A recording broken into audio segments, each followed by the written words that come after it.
न तीर्थ पद सेवा यही जीवन न पीमृतोष। कि प्रभु अगर मैंने इस शरीर से दान धर्म नहीं कर पाया, भगवान की कथा संतों का समागम नहीं कर पाया, तो ये शरीर संसारी लोगों की नजर में तो जिंदा है, लेकिन सच में ये शरीर मुर्दा है। सच में ये शरीर मुर्दा है, मरा हुआ है। सार्थक तभी है ये हमारा मानव जीवन जब प्रभु की याद है हमारे जीवन में। अच्छा ये बताइए, घर में एक बालक पैदा हो गए, बाकी कितने पैर हो गए? कितने हो गए? एक? अच्छा दो, हम कहे एक। बालक पैदा हुआ, दो पैर। धीमे धीमे बच्चे का पालन किया आपने, बच्चा बड़ा हुआ, शादी योग्य हुआ, बच्चे की शादी कर दी, घर में बहू आई, बच्चे के कितने पैर हो गए? पत पत्नी में कुछ बंटवारा नहीं होता, जब शादी हो गई बंधन में बंधे, पैर कितने हुए? चार। कितने हुए? चार। चार पैर किसके होते हैं? बोलो बोलो। जानवर के होवे ना। ओ चार पैर हो गए पशु के। अब 2 साल बाद 2 बच्चे हो गए, 2 साल बाद घर में 2 बच्चे हो गए, कितने पैर हो गए? 8 हो गए। 8 पैर किसके होते हैं? नहीं मालूम? मकड़ी के। किसके होते हैं? मकड़ी के।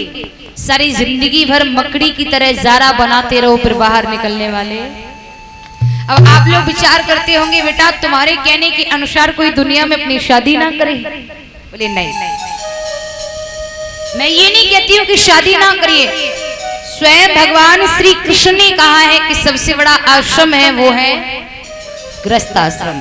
गृहस्थ को अपनाइए, लेकिन कहा तो है गृहस्थ को अपनाइए, लेकिन कैसे? गृहस्थ को अपनाइए लेकिन फर्ज अदा करिए।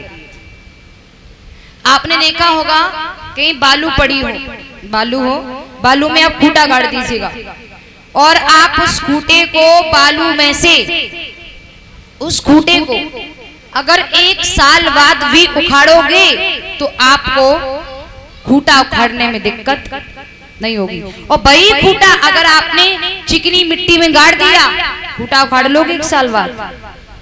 उखाड़ोगे, जबरदस्ती भी करोगे तो बीच में से टूट जाएगा, लेकिन उखड़ने वाला ठीक उसी प्रकार से परमात्मा कहते हैं कि गृहस्थ को अपनाइए, गृहस्थ में रहिए। कैसे? जैसे बालू में एक खूंटा गाड़ करके रखते हैं।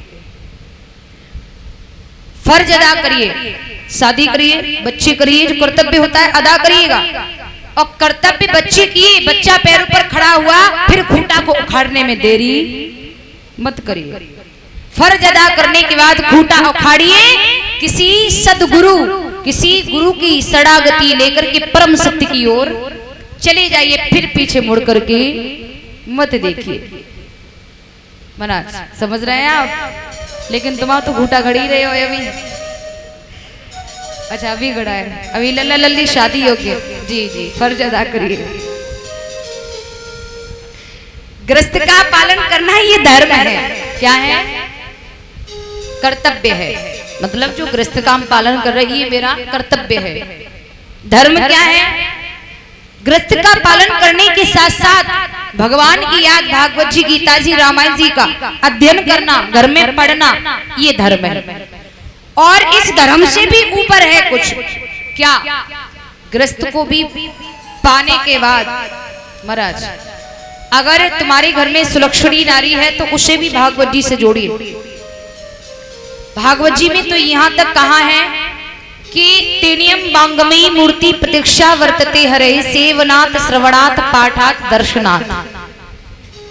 अगर घर में भागवत जी हैं, रामायण जी हैं और गीता जी है, तीनों में से अगर एक भी चीज है तो रोज उसका अध्ययन करिए। अगर नहीं पढ़ पा रहे हैं, 5 पेज नहीं, पूरी नहीं, 1 पेज तो पढ़ोगे सही, 1 पेज भी नहीं। यहाँ तक कहा है दर्शनाथ पापनाशनी, कछु ना सवेरे उठ के उनके दर्शन कर लो। कर लोगे? नहीं। ऐसे आप चाहकर नहीं कर सकते हैं जब तक उसकी कृपा नहीं होगी। दर्शन करने को बढ़ोगे, कुछ न कुछ विकार आ जाएंगे बीच में, तुम कर ही नहीं पाओगे जब तक उसकी कृपा नहीं होगी और जब तक तुम्हारे जीवन में एक सदगुरु का समागम नहीं होगा। महाराज समझ रहे हैं आप मेरी बात को? जी।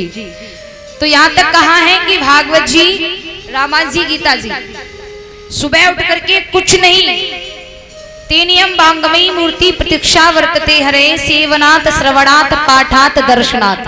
सेवनात् यानी श्रवण करना, पाठात् पढ़ना, महाराज दर्शनात् कुछ नहीं, सवेरे उठ के दर्शन कर लो।